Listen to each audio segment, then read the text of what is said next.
Hello everyone, my name is Jerene Beatrice Talatala and I am from ECE 21, and in this vlog video, I'm going to discuss my experiment 2 in computer fundamentals and programming. So let's start. For number 1, create a source code for the given scenario below. Write a one-line piece of code using the print function as well as the new line and escape characters to match the expected result of outputted on 3 lines. So, disclaimer lang po, lahat po na nandito is nasagot ko na. Ipapakita ko lang kung paano ko nakuha yung sagot. So, ito yung ginamit ko. Ipapakita ko kung paano ko nakuha yan.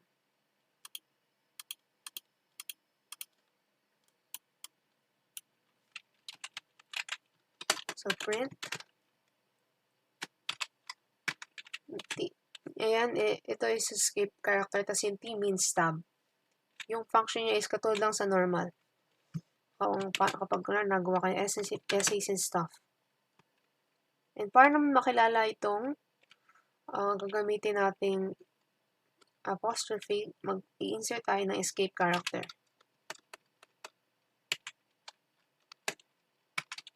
Which is yung backlash.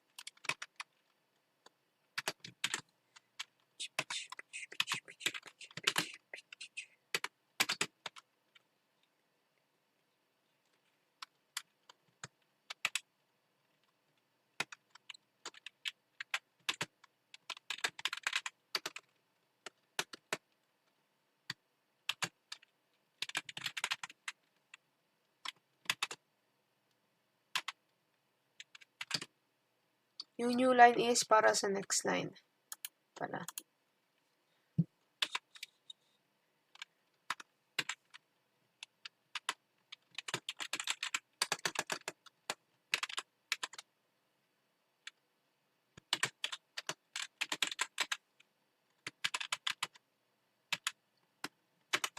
Ayan. At ayan. Tulad siya dito. Kaya, yan yung nilagay kong code. So, number 2 is exponentation arithmetic operation. Observe natin kung anong mangyayari.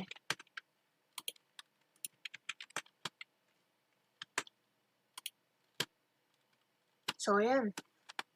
As you can see, they all have the same answer kasi 2 raised to 3 is equivalent to 8. The difference lang is itong sunod na pangatlo, sunod na tatlo, is may decimal point sa argument sila.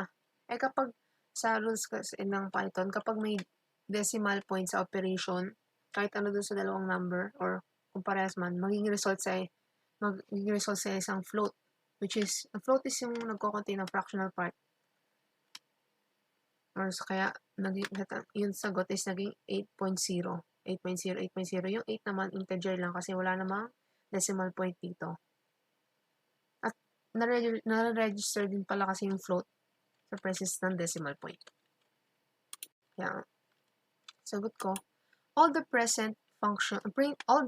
function presented a cubic exponential operation of 2 which resulted to 8.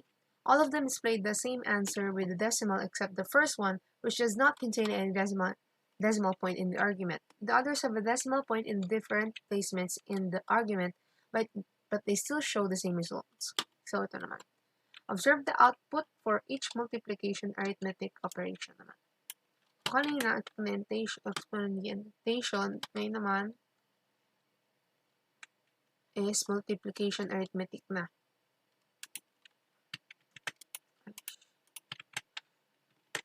Yan. Kung kanina, dalawang double asterisk yung operation ng exponentiation, dito naman multiplication. Sa multiplication, isang asterisk lang. Same as kanina, tingnan nyo, may isang integer, tas tatlong float. Kasi, yung tatlo, mayroong presence ng decimal point, yung isa, wala. At saka 2 times 3 is equals to 6. Kaya 6, 6.0, 6.0, 6.0. All the print function presented the multiplication operation, which resulted to 6. All of them display the same answer with a decimal except the first one, which does not contain any decimal point in the argument. This is because the one number with decimals are recognized as a float. Yun nga.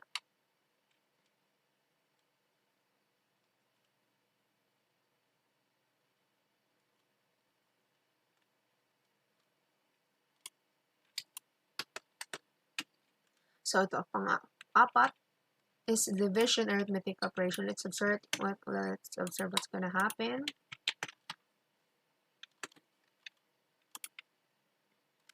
Oh, bakit lahat considered as float? Yung isa naman walang decimal point. Kasi sa division operation na ito, single slash lang, lahat ng magiging result is recognized as a float. Kaya kahit walang decimal yan, magiging float pa rin yung answer. And 6 divided by 3 is 2, kaya yan. 2.0, 2.0, 2.0, 2.0. And yan. All of the print function presented a division operation with the use of a front slash which resulted to 2. All of them displayed the same answer with a decimal. The first one did not contain the decimal point in the code but still showed the decimal, which means Python registered it as a float. So ito, integer division arithmetic operation naman dito. So, parang kanina lang din pero may double slash. Ano kaya mangyayari?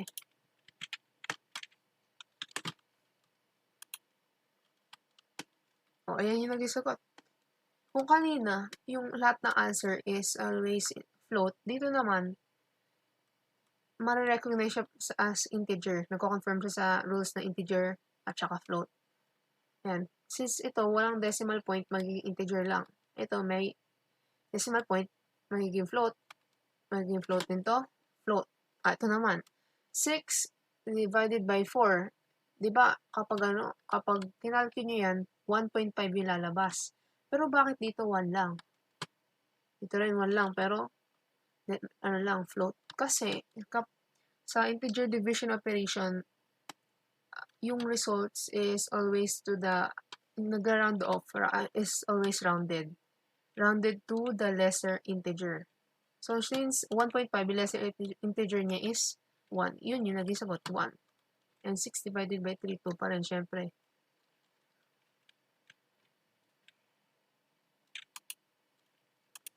This code also displayed integer division operation. The difference is unlike in the previous question, double slash were used. Also, only the arguments that contain the decimal point were registered as a float. Also, even though the answer to 6 divided by 4 is 1.5, it showed 1 because it was rounded off to the lesser integer. Like what I said earlier. So, ito nga. Imagine that we use slash instead of double slash. Could you predict the result? So, i-print muna natin ito para makita natin yung magiging sagot. Oh, since ito muna tingnan natin. 6 divided by 4 is equals to 1.5, diba? Pero dahil nga sa integer division siya, meron siyang, dapat ma-rounded off siya sa lesser integer. Yung kanina sagot is 1. O, ito naging sagot is negative 2. Bakit negative 2? Pati rin to. Ano lang siya, float pero negative 2. Bakit kanina 1? Tapos ngayon, negative 2 na. Kasi, may presence itong dash. Yung dash nakaka-change ng sign ng isang number. Since negative 6 divided by 4 is 1.5. Sa negative, diba? Mas mataas yung negative 1 kaysa negative 2. Kaya, since rounded off the lesser integer, naging negative 2 yung sagot. Ito, decimal din. Kaya ito is float. And display the division operation. Unlike in the previous question, it used a double slash to divide the numbers. The answer that was supposed to be negative 1.5 became negative 2 because it was rounded off the lesser integer. And to add, integer division pala to. And to add rin sa sagot ko dito, which is kulang pala. If we use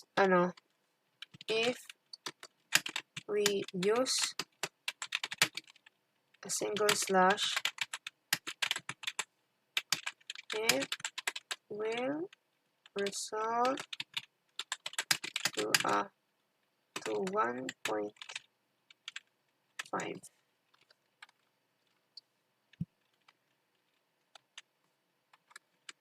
Kasi nga, Hindi naman nag-round off sa lesser integer dun sa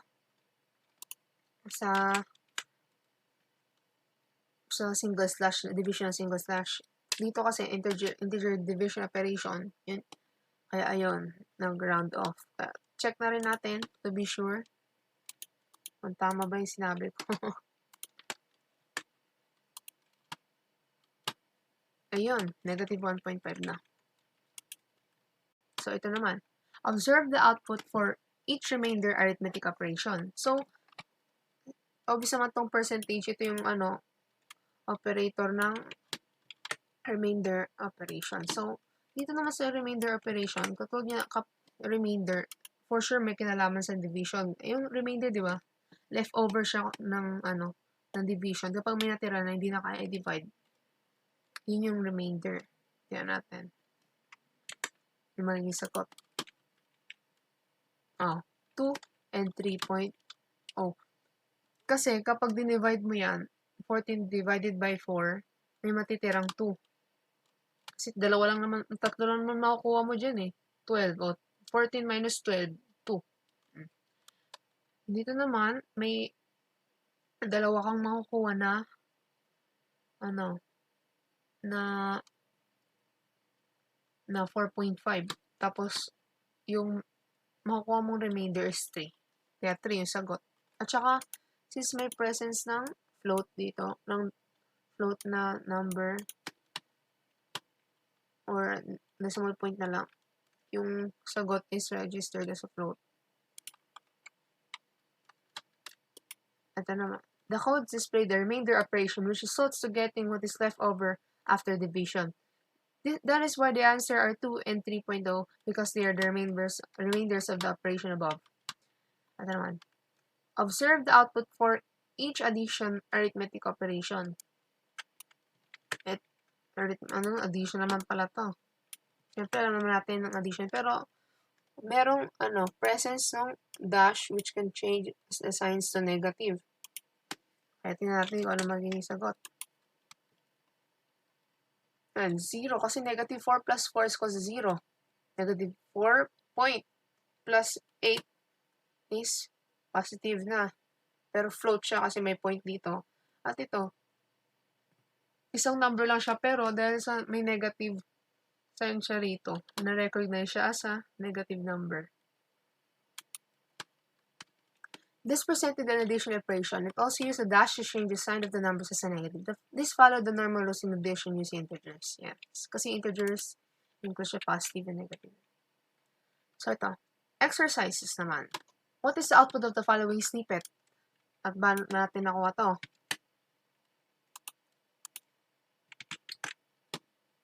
Ito is exponentiation. Dito naman multiplication and multiplication. 2 raised to 4 is equivalent to 16, 8, and 8. Tingnan natin. Ayan. 16, 8.08. Oh. Tama ba yung sagot na dito? Ayan na nga. Ito naman.